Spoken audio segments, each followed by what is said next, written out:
বন্ধুরা, আশা করি তোমরা সকলে ভালো আছো। তোমার চ্যানেলে তোমাদের সবাইকে স্বাগতম। তো আজ কিন্তু আমরা আমাদের ভূগোলের যেটা আমাদের তৃতীয় পার্ট আছে, অর্থাৎ ভারতের ভূগোল, সেই ভারতের ভূগোল থেকে ইম্পর্টেন্ট প্রশ্ন তোমাদের জন্য শেয়ার করব। তোমাদের বলে রাখি, এর আগে যথারীতি আমরা কিন্তু আরও দুটো বিষয় সম্পর্কে আলোচনা করেছি, অর্থাৎ মানবীয় ভূগোলের মৌলিক বিষয়সমূহ নিয়ে আমরা আলোচনা করেছি, এবং আরও একটা ভিডিওর মাধ্যমে আমরা কিন্তু আমাদের একদম প্রথম অংশ অর্থাৎ প্রাকৃতিক ভূগোলের যে রূপরেখা, এই বিষয়টা নিয়েও কিন্তু আমরা আলোচনা করেছি। এই মূল তিনটে বিষয়কে নিয়ে কমপ্লিট করতে পারলে, বা যে প্রশ্নগুলো তোমাদের জন্য শেয়ার করেছি সেগুলো যদি ভালোভাবে কমপ্লিট করতে পারো, তাহলেই কিন্তু আমাদের full and final important question share বা সাজেশন যেটাকে তোমরা বলতে পারো, সেটা কিন্তু রেডি। এবার আমরা আমাদের আজকের যে আলোচনা, সেই আলোচনা করব, এবং সেই আলোচনার মধ্যে কিছু চালাকিও শিখে নেব, যেটা আমরা তোমাদের এর আগেও শিখিয়েছি সেই চালাকিগুলো। তো আমাদের এখান থেকে কি আসবে, দুটো 2 মার্কের প্রশ্ন আসবে এবং দুটো 3 মার্কের প্রশ্ন। তো স্বাভাবিকভাবে পরীক্ষার হলে আমাদের 4টে 2 মার্কের প্রশ্ন আসবে, আমাদের দুটো প্রশ্ন লিখতে হবে, এবং একইভাবে 4টে 3 মার্কের প্রশ্ন আসবে, আমাদের দুটো 3 মার্কের প্রশ্ন লিখতে হবে। মোট 4 মার্ক আর 6 মার্ক সব মিলে আমাদের 10 মার্কের প্রশ্ন কিন্তু ভারতের ভূগোল থেকে আসবে। এবার আমাদের দেখো 3টে চ্যাপ্টার রয়েছে। কী কী চ্যাপ্টার? ভারতের শিল্প, ভারতের জনবসতি উন্নয়ন এবং নির্বাচিত বিষয় ও সমস্যায় ভৌগোলিক দৃষ্টিভঙ্গি। এই 3টে চ্যাপ্টার রয়েছে। তাহলে স্বাভাবিক নিয়ম কী অনুসারে আমাদের যেহেতু 2 মার্কের প্রশ্ন 4টে আসবে, সেহেতু এখান থেকে একটা, এখান থেকে একটা, এখান থেকে একটা, 3টে তো আসলোই, এবং আরও একটা প্রশ্ন যে কোনো জায়গা থেকে আসবে। তাহলে মোট আমাদের 4টে প্রশ্ন হলো। আমাদের লিখতে হবে কটা? দুটো। চালাকি বিষয় কি? চালাকি বিষয়টা হলো, আমি যে প্রশ্নগুলো দিচ্ছি, এই 3টে চ্যাপ্টার না পড়ে কেউ যদি যে কোনো দুটো চ্যাপ্টার ভালো করে কমপ্লিট করতে পারো, তাহলেও কিন্তু সে কমন পেয়ে যাবে। একই রকমভাবে 3 মার্কের প্রশ্নও ঠিক তাই। এখান থেকে একটা আসবে, এখান থেকে একটা আসবে, এখান থেকে একটা আসবে, এবং একটা কোশ্চেন যে কোনো জায়গা থেকে আসবে এক্সট্রা। তাহলে মোট 4টে কোশ্চেন হলো। আমাকে দুটো প্রশ্ন লিখতে হবে।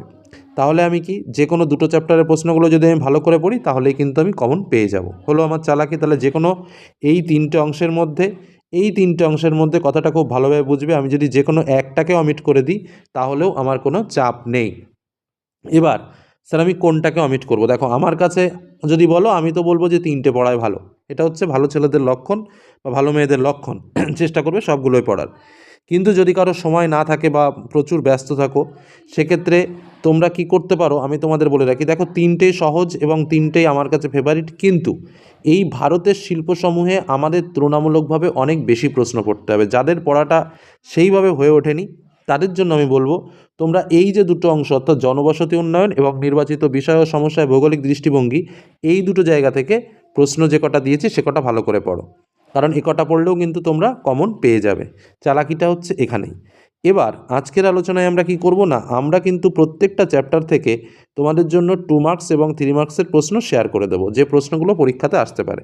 তো তোমরা সেই প্রশ্নগুলো দেখে নাও এবং ভালো করে প্র্যাকটিসগুলো করে নাও। আর যেহেতু জিওগ্রাফির প্রশ্ন, তোমরা জানো যে 2 মার্কের প্রশ্ন এবং 3 মার্কের প্রশ্ন প্রায় একই কোয়ালিটির। যখন বলা হয় খাদ্য প্রক্রিয়াকরণ শিল্পের সংজ্ঞা লেখো 2 মার্কে, আবার যদি বলে খাদ্য প্রক্রিয়াকরণ শিল্পের বৈশিষ্ট্য লেখো, তখন দেখা গেল 3 মার্কে দিয়ে দিল। তো বিষয়টা হচ্ছে এরকম, যে কোনো প্রশ্ন 2 এবং 3 মার্কের আসতে পারে, সেই হিসেবে 2 এবং 3 মার্কের প্রশ্নগুলো আমি তুলে ধরছি। তবে প্রত্যেকটা প্রশ্নের সবসময় চেষ্টা করবে সংজ্ঞা, বৈশিষ্ট্য, উদাহরণ, চিত্র, হ্যাঁ, বা তার দুটো কারণ, গুরুত্ব, ফলাফল, এগুলো একটু পয়েন্ট আউট করে লিখতে, তাহলে জিওগ্রাফিতে ভালো মার্কস পাওয়া যায়। এবার চলো তাহলে কী কী প্রশ্ন আমরা পড়বো সেগুলো দেখে নিই। প্রথমেই আমরা আসবো ভারতের শিল্পসমূহ। ভারতের শিল্প থেকে যে প্রশ্নগুলো পড়বো, খাদ্য প্রক্রিয়াকরণ শিল্পের সংজ্ঞা, কাঁচামাল, খাদ্য প্রক্রিয়াকরণ শিল্পের কাঁচামালগুলো কী কী, এবং প্রধান শিল্প সংস্থাগুলোর নাম কী, খাদ্য প্রক্রিয়াকরণ শিল্প গড়ে ওঠার কারণ কী, খাদ্য প্রক্রিয়াকরণ শিল্পের সমস্যা এবং সমাধানের উপায়। দুটো 3টে করে সমাধানের পড়বে।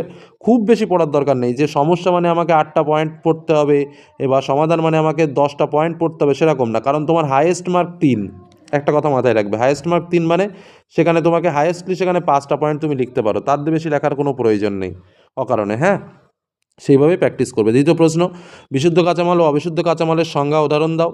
পরবর্তী প্রশ্ন, প্লেজিক মাছ কি, ডেমার্সাল মাছ কি, অ্যানাড্রোমাস কি, ক্যাথাড্রোমাস কি। এবার ধরো পরীক্ষাতে চলে এলো প্লেজিক মাছ ও ডেমার্সাল মাছের 2টি পার্থক্য লেখো বা 3টি পার্থক্য লেখো। তো সেইভাবে রেডি করে রাখবে। অ্যানাড্রোমাস, ক্যাথাড্রোমাসের সংজ্ঞা, বৈশিষ্ট্য, উদাহরণ যেমন পড়ে রাখবে, ঠিক একই রকমভাবে দুটো মাছের পার্থক্যটাও দেখে রাখবে। টিকা লেখো নীল বিপ্লব। পরবর্তী প্রশ্ন, বাণিজ্যিক সামুদ্রিক মৎস্য হরণ কেন্দ্র গড়ে ওঠার কারণ কি, বাণিজ্যিক মৎস্যহরণ শিল্পের সমস্যাগুলো কী কী, ভারতের সামুদ্রিক মৎস্যহরণ শিল্পের সম্ভাবনাগুলো কেমন। পরবর্তী প্রশ্ন, ভারতের কাগজ শিল্পের বিকাশ কীভাবে ঘটেছে? ভারতের কাগজ শিল্প গড়ে ওঠার কারণ কী? কাগজ শিল্পের কাঁচামাল হিসেবে কী ব্যবহৃত হয়? কাগজ শিল্পের সমস্যা ও সম্ভাবনাগুলি লেখো। পরবর্তী প্রশ্ন, ভারতের লৌহ ইস্পাত শিল্পের বিকাশের কারণ কী? অথবা পূর্ব ও মধ্য ভারতের লৌহ ইস্পাত শিল্পের একদেশীয় ভবনের কারণ কী? অথবা ভারতের লৌহ ইস্পাত শিল্পের সমস্যা ও সম্ভাবনা লেখো। এবং দুর্গাপুরকে ভারতের রুড়ো বলা হয় কেন? কয়েকটা টিকা রয়েছে, এগুলোও সেই সংজ্ঞা, বৈশিষ্ট্য, অবস্থান এইভাবে প্র্যাকটিস করবে। টিস্কো, ইস্কো, সূর্যাস্তের শিল্প, আধুনিক শিল্প দানব, উদীয়মান শিল্প, অনুসারী শিল্প, শিল্পের শিল্প, আউটসোর্সিং এবং সংযোজনকারী শিল্প। পরবর্তী প্রশ্ন, ভারতে পেট্রোরসায়ন শিল্প গড়ে ওঠার কারণ কী? অথবা ভারতের পশ্চিমাঞ্চলে পেট্রোরসায়ন শিল্পের উন্নতির কারণ কী? বা পূর্ব ভারতে পেট্রোরসায়ন শিল্পের উন্নতির কারণ কী? বা পেট্রোরসায়ন শিল্পের সমস্যা ও সমাধানগুলো লেখো। পরবর্তী প্রশ্ন চলে আসি, ভারতের মটর গাড়ি নির্মাণ শিল্প গড়ে ওঠার কারণ কী? ভারতের ডেট্রয়েট কাকে বলে কেন? মোটর গাড়ি শিল্পের সমস্যাগুলো কী কী? পরবর্তী প্রশ্ন, তথ্য ও যোগাযোগ প্রযুক্তি বলতে কী বোঝো? এই শিল্প গড়ে ওঠার কারণ কী? এই শিল্পের প্রধান ক্ষেত্রসমূহ কী কী? বেঙ্গালুরুকে ভারতের সিলিকন ভ্যালি বলা হয় কেন? তথ্য ও যোগাযোগ প্রযুক্তি শিল্পের সমস্যাগুলো কী কী রয়েছে লেখো। এই হলো আমাদের এই অংশের প্রশ্ন। যারা দুর্বল তাদের বলেছি এই প্রশ্নগুলো পড়ার চাপ নিতে হবে না। অন্য যে দুটো রয়েছে সেখানে অনেক কম পড়তে হয় এবং অনেক কম পড়েই সব কমন পেয়ে যাবে তোমরা। তো যাই হোক, দ্বিতীয় অংশ আমাদের যেটা রয়েছে ভারতের জনবসতি ও উন্নয়ন, সেখান থেকে যে প্রশ্নগুলো রয়েছে দেখো 2 এবং 3 মার্কের জন্য স্বাভাবিকভাবে কিছু সংজ্ঞা মানে সংজ্ঞা, বৈশিষ্ট্য, উদাহরণ, গুরুত্ব এভাবে একটু ভালো করে দেখে রাখবে। তো চিত্রসহ, কারণ এখানে কিন্তু চিত্র দেওয়ার জায়গা রয়েছে, গ্রামীণ বসতি, গোষ্ঠীবদ্ধ, বিক্ষিপ্ত, পৌর বসতির কিন্তু সব চিত্র দেওয়া যায়। চিত্র কিন্তু একটা বাধ্যতামূলক ফ্যাক্টর জিওগ্রাফিতে। তো যাই হোক, যে পয়েন্টগুলো লিখবে দেখো, জনবসতি কাকে বলে? গ্রামীণ জনবসতি, পৌর জনবসতির সংজ্ঞা। স্থায়ী জনবসতি কাকে বলে? অস্থায়ী জনবসতি কাকে বলে? হ্যামলেট কি? আদমশুমারি কি? আদমশুমারি কি? তারপরে যথারীতি রয়েছে গোষ্ঠীবদ্ধ জনবসতি কি? রৈখিক জনবসতি কি? বিক্ষিপ্ত জনবসতি কি? পৌরবসতি কাকে বলে? শহর বলতে কী বোঝো? নগর বলতে কী বোঝো? মহানগর বলতে কী বোঝো? পৌরপুঞ্জ কি? পৌরপিণ্ড বলতে কী বোঝো? মেগাসিটি কি? শুষ্ক বিন্দু বসতি কি? মৌজা ম্যাপ কি? দ্বৈতনগর কি? ভূমির ব্যবহারের সংজ্ঞা দাও। সুস্থায়ী উন্নয়ন কাকে বলে? সেন্সাস টাউন কি? শিল্প শহর কি? শিক্ষা শহর কি? স্যাটেলাইট টাউন কি? স্থিতিশীল উন্নয়নের সংজ্ঞা। এবার দেখো, কিছু কিছু প্রশ্ন রয়েছে যেগুলো আমি টিকার মধ্যে দিয়েছি, সেইখান থেকে একটু ঘুরিয়ে ঘুরিয়ে তোমাদের জন্য প্রশ্ন দিতে পারে। যেমন ধরো, গ্রামীণ বসতি ও পৌরবসতির পার্থক্য লেখো। গোষ্ঠীবদ্ধ বিক্ষিপ্ত জনবসতির পার্থক্য লেখো। সুস্থায়ী উন্নয়নের লক্ষ্য ও গুরুত্ব লেখো। কর্মধারার ভিত্তিতে পৌরবসতির শ্রেণীবিভাগ করো। ভূমির ব্যবহারের ধরন কীরূপ? ভূমির ব্যবহারের সম্ভাবনা লেখো। এই প্রশ্নটা কিন্তু মোস্ট ইম্পর্ট্যান্ট একটা প্রশ্ন তোমাদের জন্য, বলে রাখলাম। তার সঙ্গে ভূমির ব্যবহার ও ভূমির আচ্ছাদন বলতে কী বোঝো, এই প্রশ্নটাও। তারপরের যে বিষয়টা আমরা চলে আসি, নির্বাচিত কিছু বিষয় সমস্যার ওপর ভৌগোলিক দৃষ্টিভঙ্গি, পরবর্তী চ্যাপ্টার। তো এখান থেকে কিন্তু আগের চ্যাপ্টারে আমরা যে প্রশ্নগুলো বললাম এই প্রশ্নগুলো কিন্তু তোমাকে পড়তেই হবে। নেক্সট, নির্বাচিত কিছু বিষয় ও সমস্যার উপর ভৌগোলিক দৃষ্টিভঙ্গি, এখান থেকে যে প্রশ্নগুলো রয়েছে 2 ও 3 মার্কের জন্য। গাঙ্গেয় অববাহিকায় জলদূষণের কারণ কি? জল দূষণের প্রভাব আলোচনা করো। জল দূষণ ব্যবস্থাপনা সম্পর্কে কী জানো লেখো। কয়েকটা টিকা রয়েছে, তার মধ্যে ইউটোপিকেশন, জিএপি গ্যাপ, এমএমসিজি, তারপর হচ্ছে সিএপি ক্যাপ অর্থাৎ কম্প্রিহেন্সিভ অ্যাকশন প্ল্যান। তারপর হচ্ছে ভূমি অবনমন কি?